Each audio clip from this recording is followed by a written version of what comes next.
everyone, and welcome to the Damage Report on a Monday, a fantastic Monday. That's why I have stolen John's seat as host of this show. That's it, you guys. We figured, John's had enough. He's really, honestly, like man spread all over this show, and I think it's time for me to take the reins for the last week. No, maybe just today. John is not feeling well.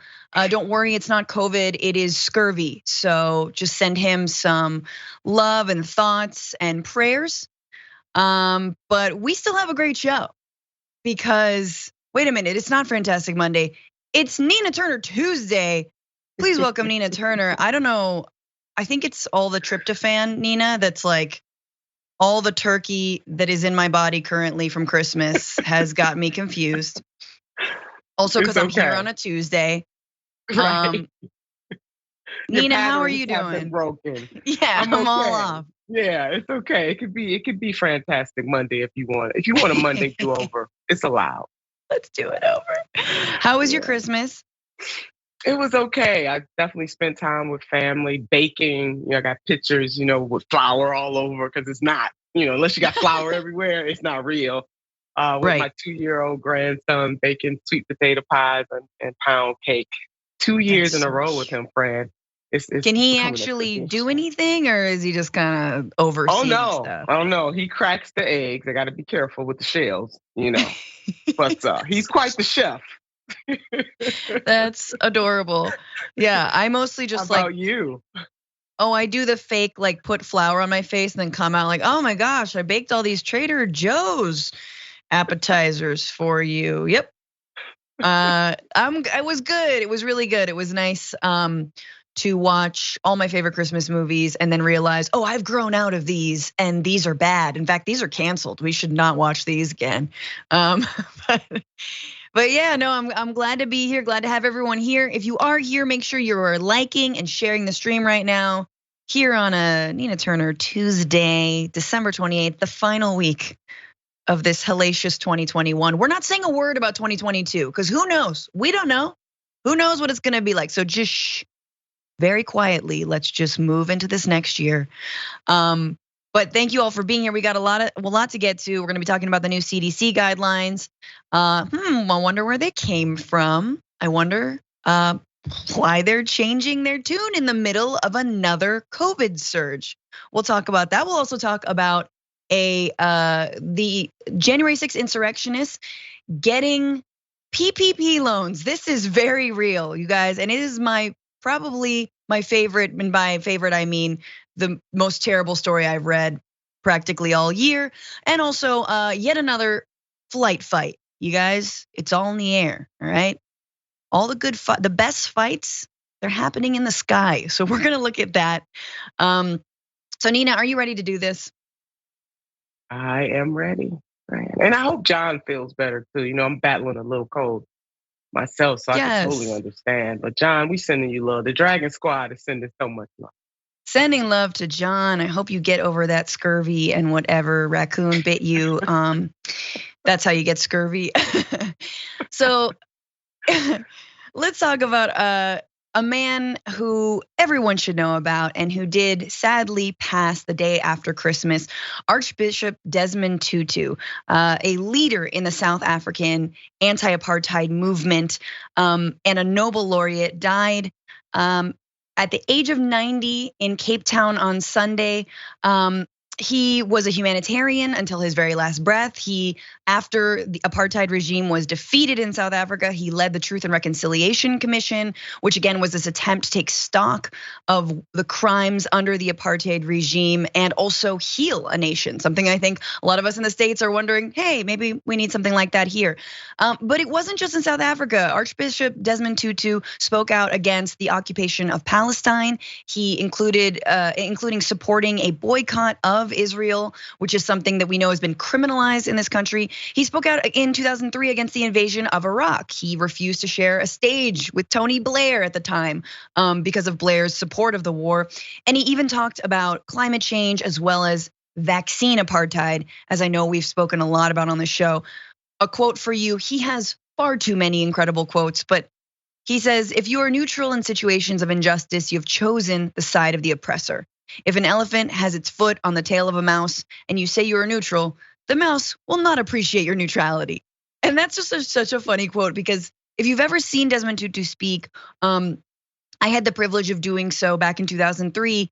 He's so funny. He's like lighthearted and hilarious and brings this spirit of joy to every resistance movement that he was a part of. Nina, your thoughts? Yeah, thanks for that, Fred. That's one of my favorite quotes from him, and definitely he's very quotable. But it reminds me of another saying that if the hunter always tells the story, the lion's story is never told. And that's basically what he's saying right there. It's all about the perspective. And then also, you can't be neutral on a moving train. Again, it's something else that comes to mind. A great historian said that too. But no, he was a wonderful man, definitely a humanitarian by he personified the mission of a humanitarian.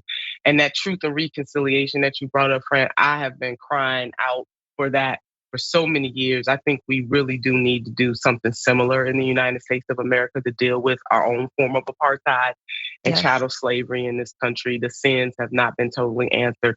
And the fact that the Archbishop was not afraid to stand up for the rights of the Palestinian sisters and brothers, family and friends tells you a lot about the measure of that man. He will definitely be missed, but I certainly believe, as I'm sure many do, that his spirit and his legacy will live on. Yes, absolutely. He 100% is a case to be studied. Just the role that he played, and the other thing that is important to say is he was a radical. Whether liberals like it or not, he was a radical. He being for BDS is, supposedly a radical position, even though under South African apartheid, it was not. It became very understood that you had to boycott South Africa if you ever wanted to apply pressure. You had to do it economically. But he said a number of things. I just want to, go to a few headlines here from reporter Owen Jones, who collected these. He called the treatment of Palestinians by Israel apartheid. He didn't pull punches on that. He said openly, even though he's a religious man, he would never worship a homophobic God. And he said that, and he said, quote, "I would not worship a God who is homophobic. That's how deeply I feel about this. I would refuse to go to a homophobic heaven. No, I would say sorry. I would much rather go to the other place. I'm as passionate about this campaign as I ever was about apartheid." So essentially, like, nah, send me to the fiery one if you think that like it's okay to be homophobic in heaven, or that your religion is it all homophobic. So that I thought was incredible. And then finally, this is in 2012, people. Not only was he speaking out about the Iraq war, but he continued to speak out in 2012. He said Tony Blair should face trial over the Iraq war. Like, yeah, Tony Blair and Bush. And then one thing that he did a lot was he spoke about how whenever it's a Middle Eastern or African or Asian dictator, right? They're always held accountable at The Hague. But if it's George W. Bush, if it's Tony Blair, right? Those folks never get held accountable on an international level. So he was out in front speaking about that and applying those rules of justice to everyone. And he really thought of leadership as a moral position. I don't know, Nina, how you feel about that. We talk about politics so much as sort of a strategy, a game, who's winning, who's losing. And for someone like Archbishop Desmond Tutu, it was about a moral leadership. And I feel like we don't have a lot of those these days. Maybe I'm speaking to one right now. I would like to think so. I'm right with you, friend. I do believe that there has to be some morality that undergirds the mission. And I'm not talking about a type of morality that suppresses people. I'm talking about a type of morality that sets people free. And the fact that we should want for other people what in fact we want for ourselves. Part of the golden rule, I come from Black liberation theology. I often joke, friend, that my mother, when she was alive, she was a preacher, and my siblings and I had to go to church 8 days a week. That's how serious my mama was about this thing. And, part of a Black liberation theology is very much rooted in the golden rule: do unto others as you would have them do unto you. And certainly the Archbishop again personified that, and we are blessed to have had a leader like him. We need more leaders like that who are more concerned about the next generation than they are being invited to a fancy Christmas party or what other people may say about them. It is the morally right thing, for example, to have Medicare for all, to have paid medical leave, family leave, to cancel student debt, those things that give people the opportunity to live out their greatest greatness, not just in this country, but all around the world. So I definitely receive what you just put down, Fran, in that I do consider myself, I'm a hell-raising humanitarian. That's me. So, but that's what he was too, Yeah. And so it's, I say, I think we should all kind of try to be a little bit more like Desmond Tutu. And I think you, out of most people that I know or have ever met, live by that golden rule and lead with that morality. So thank you. And obviously rest in power and rest in peace to the Archbishop. And yeah, let's continue his legacy.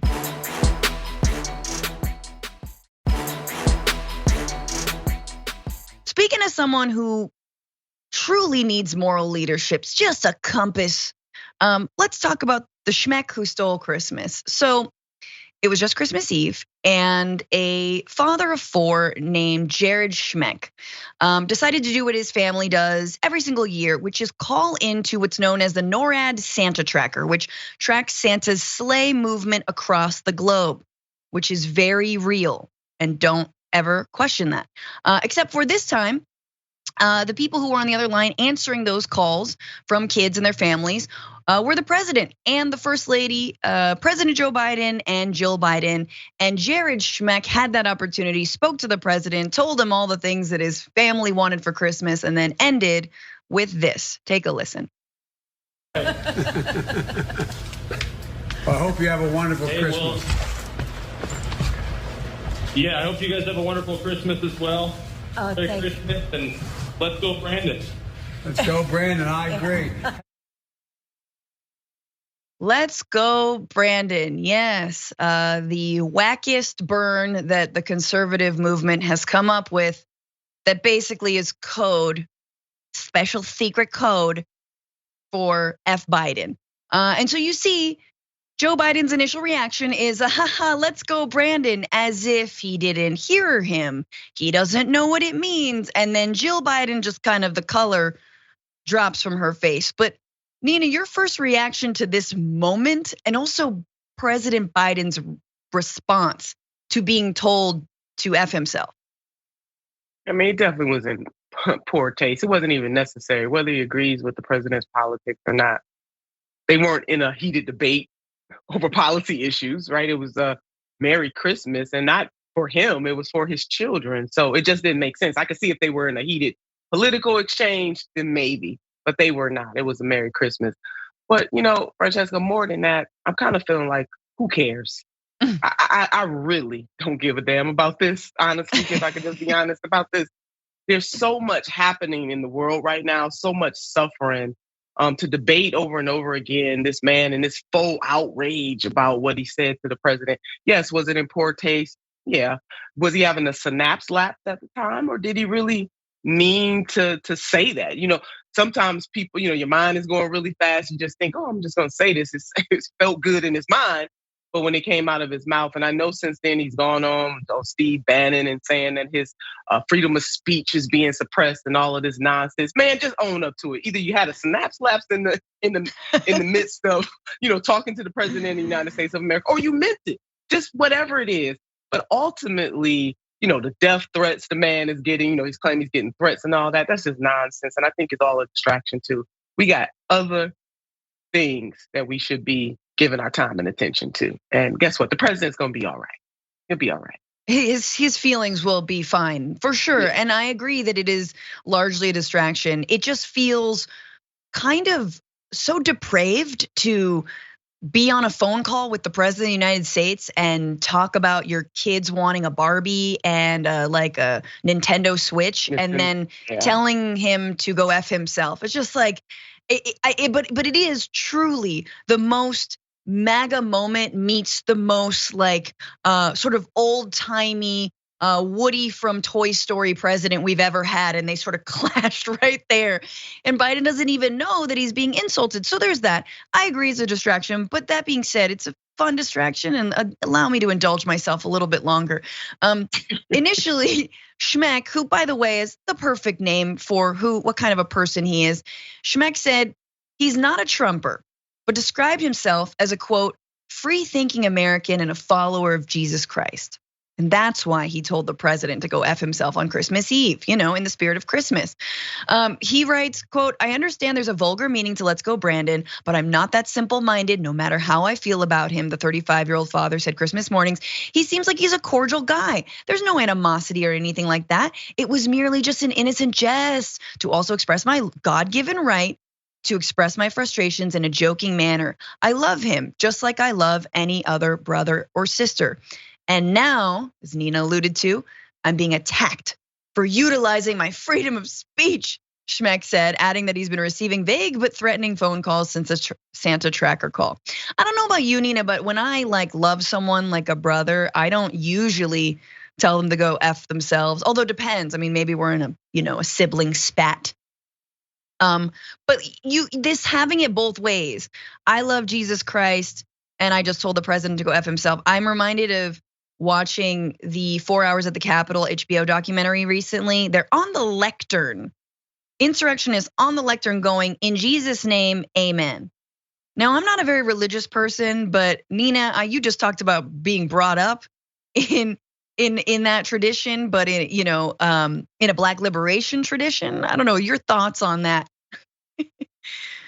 Yeah, I mean, to stomach the tradition, we had to put some Black liberation on it, Francesca. I mean, we should not be surprised here. I mean, it was in the name of Jesus and Christianity that the land of the Native Americans, our indigenous sisters and brothers and family and friends, was stolen. It was also in the name of Jesus, this beautiful Christianity, that part of Christianity that Black folks were enslaved and told to obey their masters, and you might just make it to heaven, and by and by everything is going to be all right. But for generations, we are going to enslave you and your offspring forever and turn the United States of America into a hegemon nation. We're going to rape your women and your men at times. We're going to deprive your children, et cetera, et cetera. So, Fran, the moral of the story here is that a lot of bad things happen in the name of Christianity. And again, what this did on par to the examples I just gave, really pale in comparison. I am not surprised. People use religion for all kinds of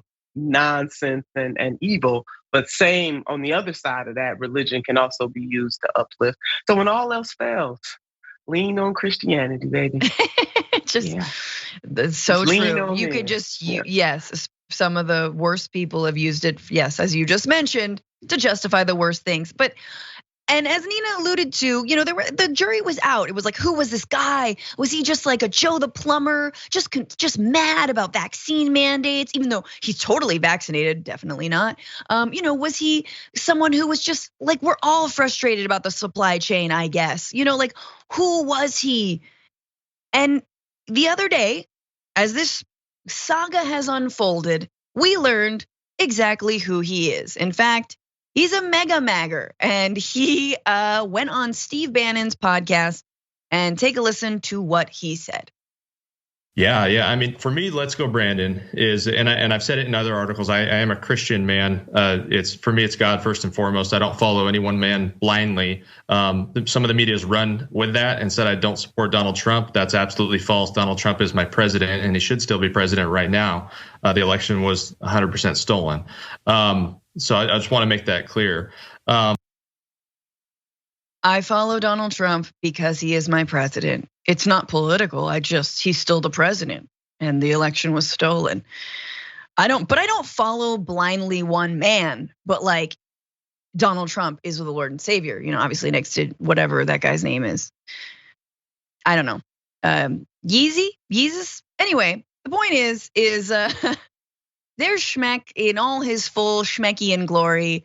and just very much revealing. And here we have another superstar in the making, a right winger who can say, "Let's go, Brandon," to the president. Oh, and now he's gonna be put on all the podcasts. I'm sure Tucker Carlson will have him on as soon as he gets back from his Bahamas vacation or wherever he's gone, or whoever he's tormenting on his time off. It is ridiculous, Nina. I agree with you. This is such a distraction story, but it's also so indicative of the fact that there is no opposition to Biden substantially from the right. There isn't. They have nothing to say. It is just, let's go, Brandon. But they're not talking about the things that we're talking about: canceling student debt, supporting the PRO Act, supporting voting rights, right? Ending the filibuster. It's just, no, I don't like him because mandates, and I don't, freedom. Like that, there's nothing there. And he continues the interview saying this a cancel culture. It's all the buzzwords. The word cloud of conservative thought was touched in that interview. Anyway, any final parting words? I mean, he definitely made it clear it wasn't a synapse lapse. It was deliberate what he did, and just own it, brother. Just own it. And I use that term loosely. Just own it. Absolutely. Yeah. Well, now he's trying to. I mean, it's the same way that it's like, if it weren't clear that Kyle Rittenhouse was absolutely a white supremacist sympathizer, now he is, because it gives him clout and cachet, and so he's going to completely own it. So look out, Fox News. You got the Schmeck Hour, Schmeck Talk. I don't know. We've got to workshop some ideas for Schmeck in the future. But good riddance. I don't want to ever talk about you again. Amen. Let's move on. This is probably one of the biggest stories, coming back last week of the year in 2021. The CDC has once again changed their guidelines. Okay, that's a tease. That wasn't a sentence. That was a tease, because we're taking a break, and I know how to do this. All right, stay right there. We'll be right back.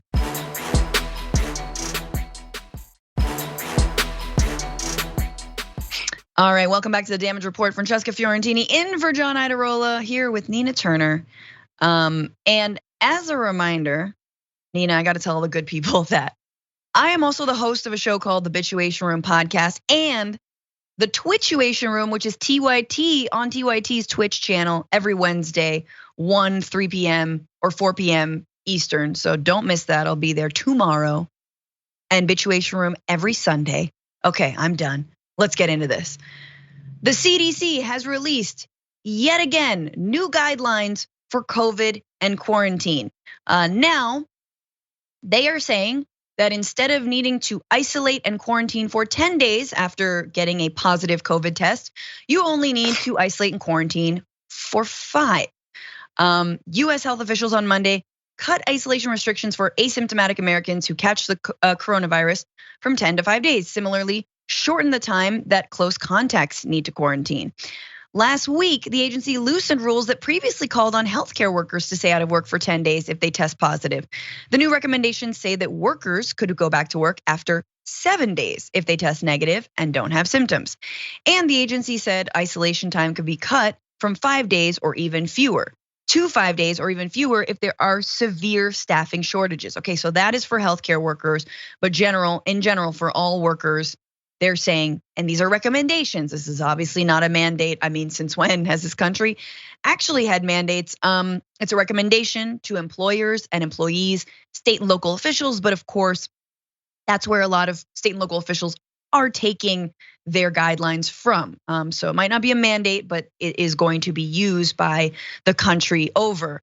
Now, this is from Rochelle Walensky, CDC director.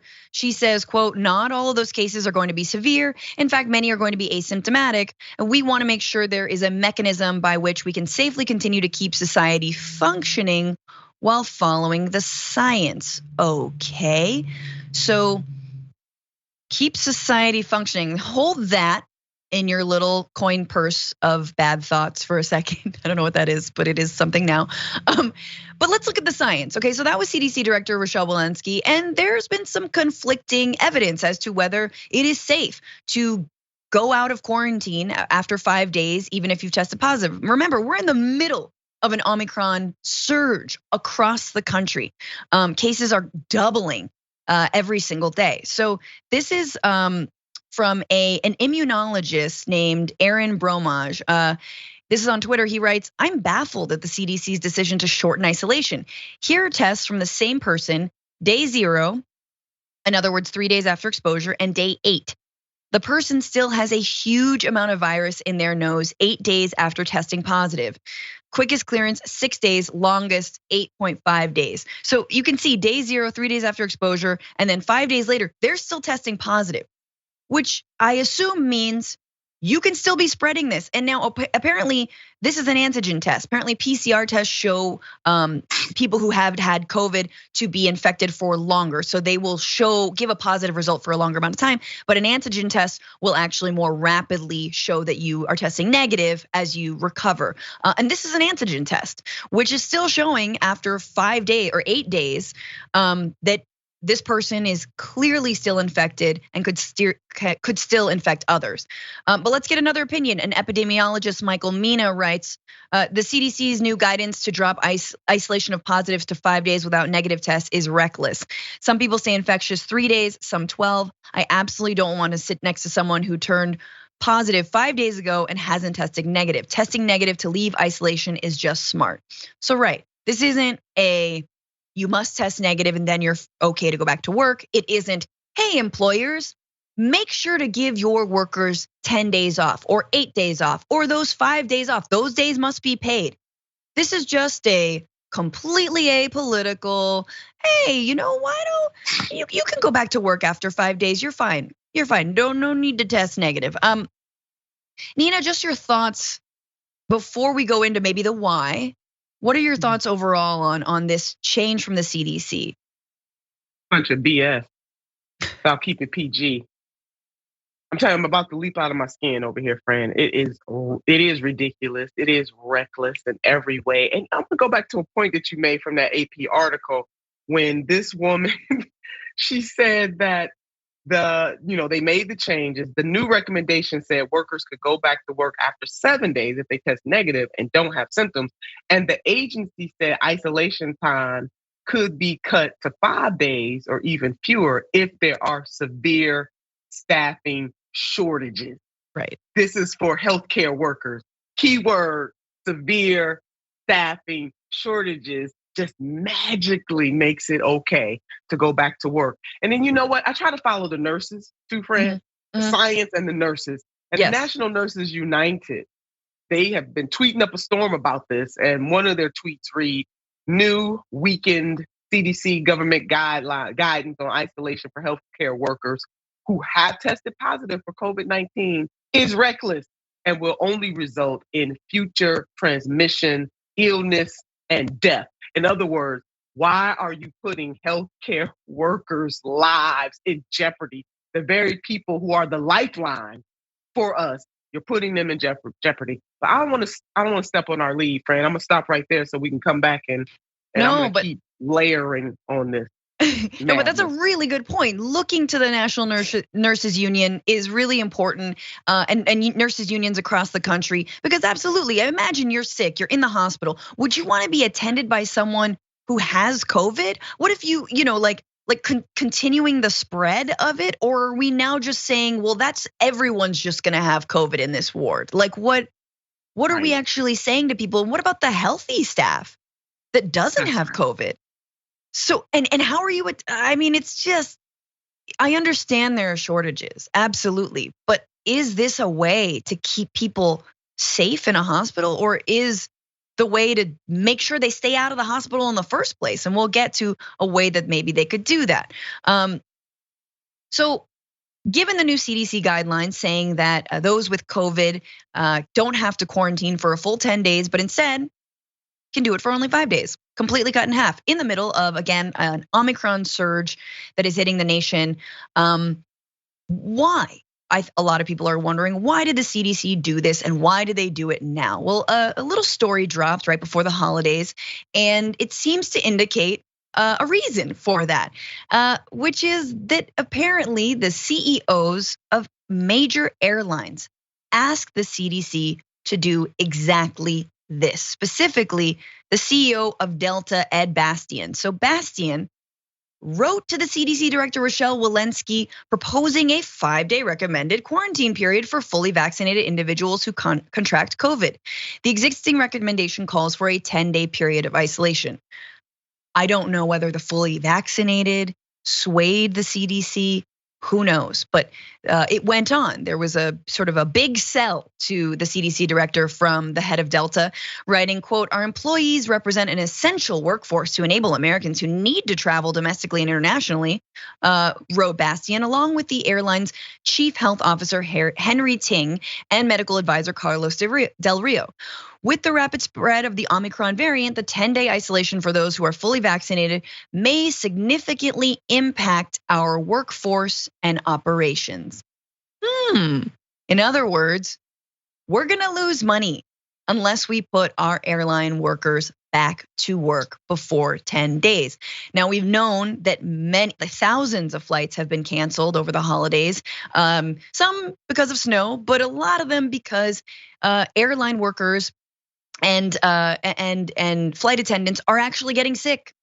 They're getting sick from COVID. The Omicron is incredibly transmissive. It is far more contagious than even Delta was and the original coronavirus. Although, of course, when you are vaccinated and boosted, it may have, and it seems to have, a lesser impact in terms of symptoms, but it doesn't mean you're necessarily not contagious.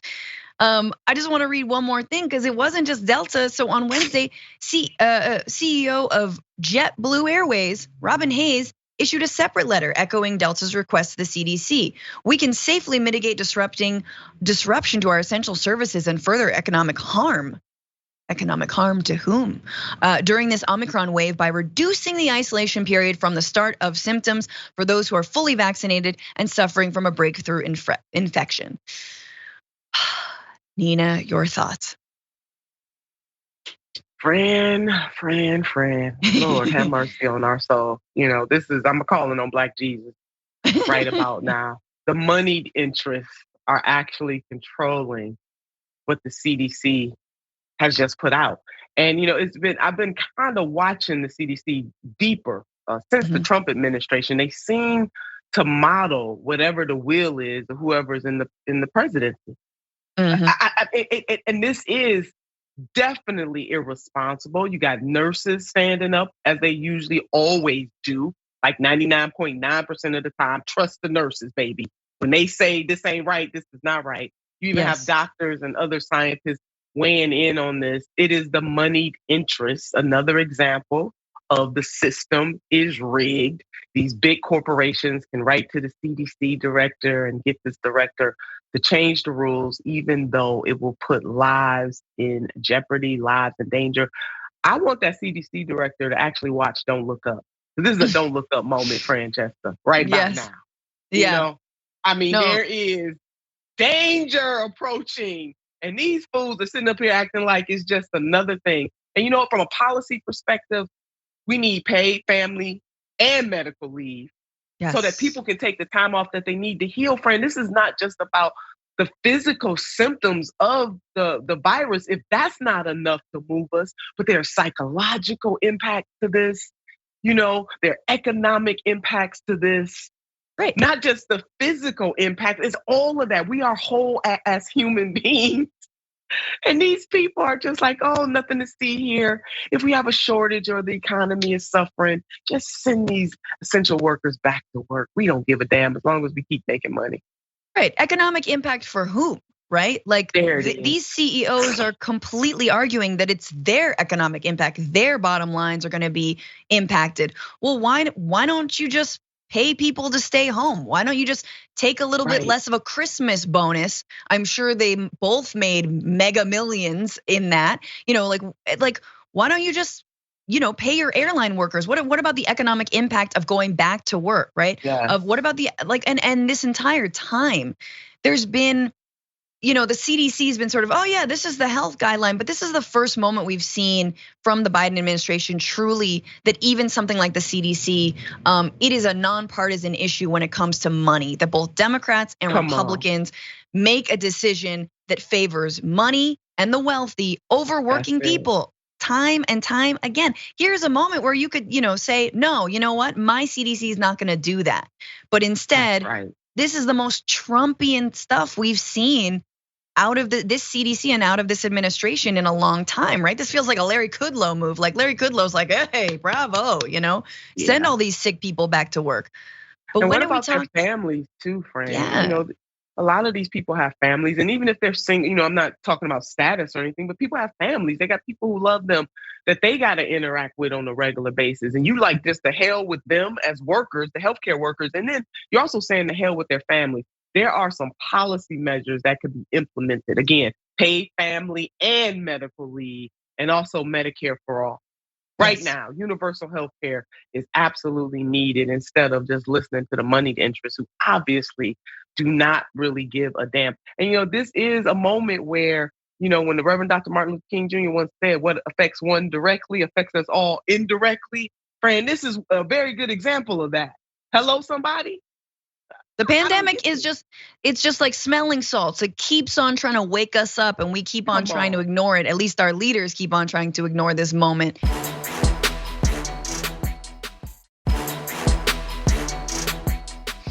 Let's move on to a little different aspect of this because it is important to talk about air travel. So given the new CDC guidelines were impacted by the CEOs of Delta and JetBlue and sort of the airline industry, asking them to please be concerned for their bottom lines because they need to send workers back before 10 days and 5 days, just to keep on making money / spreading the virus around. Let's remember that currently in the United States, domestic travel, there is no requirement to be vaccinated or to test negative when you board a flight. That has been the case since the beginning of the pandemic, and it has not changed. And one could argue, and one sees now how clearly the airline industry has had a role to play. Well, lawmakers are not having it anymore. Senator Dianne Feinstein, Representative Eric Swalwell, as well as others, are now asking the CDC and the FAA to please implement a vaccine check or COVID negative test before flying in a small metal tube across the sky. So this is from Senator Feinstein. With air travel returning to pre-pandemic levels, it is vital we do everything possible to prevent further spread of COVID-19. Last week, we sent a letter to the CDC and FAA encouraging a vaccine or a negative requirement for all domestic flights. Part of this is that negative tests and vaccine requirements are already in place in much of international travel. I had the privilege of going to Costa Rica, had to be vaccinated, had to test negative when I got there and when I came back. I also had the privilege of going to a state, but the state of Hawaii. I did it when it was cool anyway, the point is I went to Hawaii and the governor of Hawaii has said, look, you're gonna be vaccinated. So I had to show Vax card and you're gonna test negative. So we had to test negative. That is in place because Hawaii wants to protect its population. So why can't California do it? Why it doesn't? Well, Florida, let's, put that on the side. Why doesn't New York do it? Why don't states inside this country do the same thing and require a negative test or require vaccines? Yes, I understand there's breakthrough cases. You guys, there are breakthrough cases, you can still be contagious. But that's why you double up, have a negative test and have your vaccine requirement. I would feel much safer if I knew that everyone around me was vaccinated and tested negative on that day, right? We know neither of those are airtight perfection, but we know that at least with the two of them, we're gonna be making progress on keeping people safe. Nina, your thoughts on that? Sort of the weird holdout that we don't test or when people get on a plane. I mean, it definitely gets us closer. We know wearing masks, getting vaccinated, making sure that you're staying 6 feet from people as much as possible. All of those things layered help us get closer to trying to tame this virus. And we're never going to be able to do it, or it's definitely going to take us a lot longer unless people really get real about their individual responsibility in helping us try to tame this thing. It's going to be with us, Fran, for the rest of our natural lives. I believe very much at some point we're going to talk about the COVID like we talk about the flu. but we're not there yet because so many people don't want to do the right thing to help us get there. And it doesn't help us at all, one iota, to have the CDC sending mixed messages because they're moneyed masters. Because that's what this is about. They're owner donors. Hell, politicians got owner donors. The CDC got owner donors. All these fools got owner donors. It doesn't make it easier for us to get there when you have all of these mixed messages being thrown out there about what is the right and responsible thing to do. And then lastly on this point, we must continue to impress upon the people of this world, our nation, but this world, that we all have a responsibility to play in this. It doesn't just fall on the healthcare professionals or the politicians.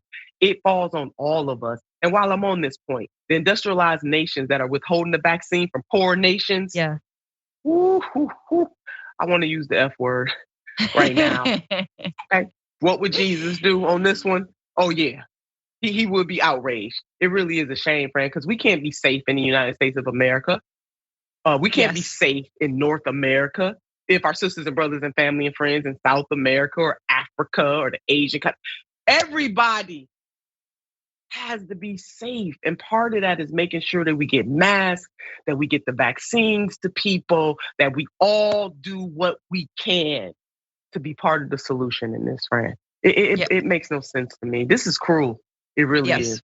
It would have been a better Christmas present if Biden hadn't answered calls from kids and instead just, pressured the WTO to drop the vaccine patents. Drop the patents. That's all we want for Christmas for the world. That's right.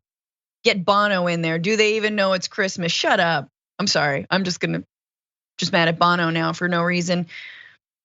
Nina Turner, we got to take another break. We're going to check in with our owner donors, you, right after this.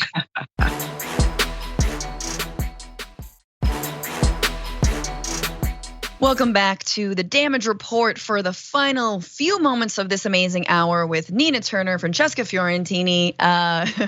We've been speaking about flights and airlines, and so now it's time for a segment that I want to call Flight Fight. Everybody? Stand your up. Stand your up. Sit down, Karen. Karen? You're a goddamn Karen. No. Sit down. Sit down, Karen. Sit down. Ma'am. Listen, no, you're the... Oh, no, you're the... Do you want the police to meet you on the ground? What right now? Mask up. Now. Mask up. Put your mask up. Mask up. Tell him to You got your mask down. Sir. Stop it again. Now you're going to jail. That's assault. You're going to jail. As soon as we get in later, you're going to jail. Punch me. Put your mask on. Tell him to put his mask on. Put your mask on. She scratched my face. I want her. Put your mask on. Put your mask Put yours on. All right, that was fun. Can we talk about white on white violence now, please? Finally? Is it time? That was Patricia Cornwall. Patricia Cornwall on flight 2790 from Tampa to Atlanta, not that far, people, screaming without a mask on at another gentleman seated who was drinking to put his mask on. And then that ensued. She assaulted him, scratched his face. I believe he was bleeding towards the end of that. Once again, that was on a Delta flight. And we just got done talking about the fact that Delta CEO is basically forcing the CDC to create a new guideline that allows him to send all of his workers back to work to deal with this kind of crap. Nina, there's Karen videos and there's Karen videos in the sky. I think this one was, I don't know, was a cut above. What your reactions? Cut above, you got that right. No pun intended. Yeah, legit. I don't know how Dr. Richie is gonna outdo this one, because he has a segment. I wish Karen would. So I'll be with him on Thursday. We're gonna see how he's gonna outdo this one. This was absolutely amazing in all of the wrong ways. And you're right, white on white crime, it is a scourge on America. And to add a finer point to that, this Karenicity that's going on. I mean, when you got white men saying to white women, sit down, Karen. Okay. Houston, we got a problem. No, she was definitely out of line. You could really see that the man was taking a drink and she had her mask down trying to tell him what to do instead of her minding her own business and putting her mask up. This is what Karens do. And she had no right to put her hands on that man. And she definitely had no right to spit on him. I'm telling you, Francesca, somebody spit on you, baby. They asking for a beat down. Oh. I mean, that's just a natural reaction. And I'm a woman of peace. Okay, let me just say that. But it's just a natural reaction that if you spit on somebody, you really do want them to throw some hands at you. I mean, that's one of the nastiest things that you can do to somebody. She had no right to do any of what she was doing. And I hope her behind is arrested and charged for what she did. In fact, that is what happened. When the flight landed, she was detained. Delta released a statement saying they have zero tolerance for unruly behavior. Situations like this are rare for the vast majority of our customers, and Delta has zero tolerance for unruly behavior at our airports and aboard our aircraft. But please continue to give us our money, and no, we will not allow our flight attendants to take the time they need to heal from COVID. I mean, this is like, being a flight attendant nowadays with just people being so triggered by having to wear a stupid mask on their stupid little faces. Here's my thing about this video. If I were him, I would have definitely put on my mask just because I don't want anyone spitting in my face. I don't want them talking in my face during a pandemic. The other day I was talking to someone who I was like, oh, we're safe, we're outside. Nina, she spit in my mouth. She said something. And you know when someone spits in your mouth by accident, it happened. Yes, it happened. I didn't know what to do. I had to like wash my mouth out with fire or something. It was I did like the hot chip challenge just to get rid of it. Yeah. I don't know if the hot chip kills COVID. But you tested it. I should. I bet you got more scientific health guideline information on that than the director of the CDC. I will definitely trust what you say when it comes to that. No, it definitely happens. And that's why it's important to wear the mask. You know, I don't know, because I'm trying to figure out, you know, you and I talked about this a little bit. I just want to know what triggered the chick.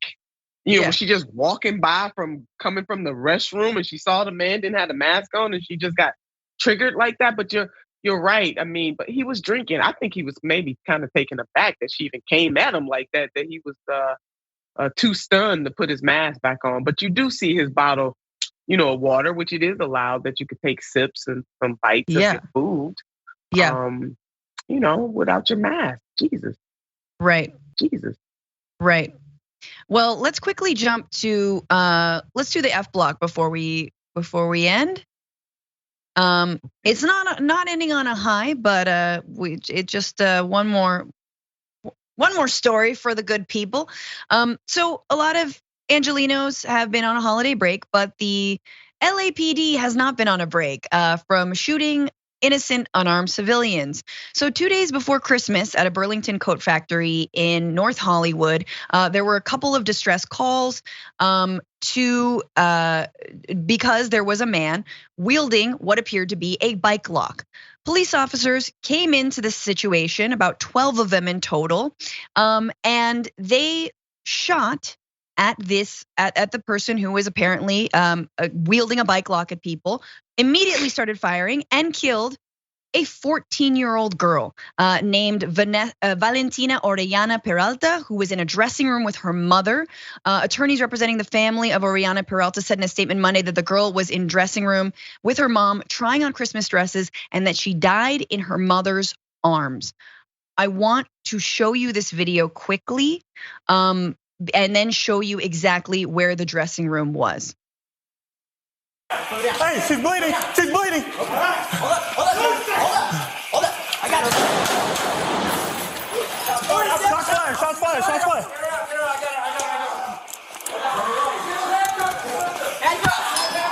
Hey, hands up. Turn around. Stomach. Turn around. Get on your stomach. Turn around. Hold on. Get your hand down.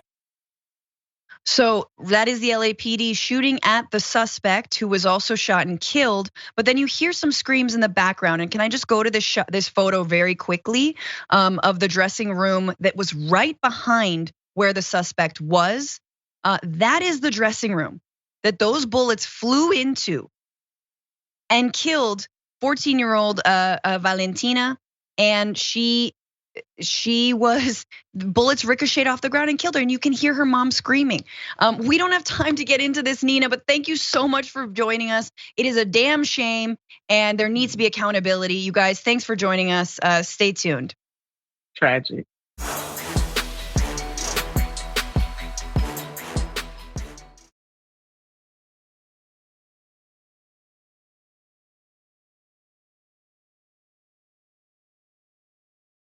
Thanks for listening to the full episode of The Damage Report. Support our work, listen ad-free, access members-only bonus content, and more by subscribing to Apple Podcasts at apple.co/TYT. I'm your host, John Adarola. I'll see you soon.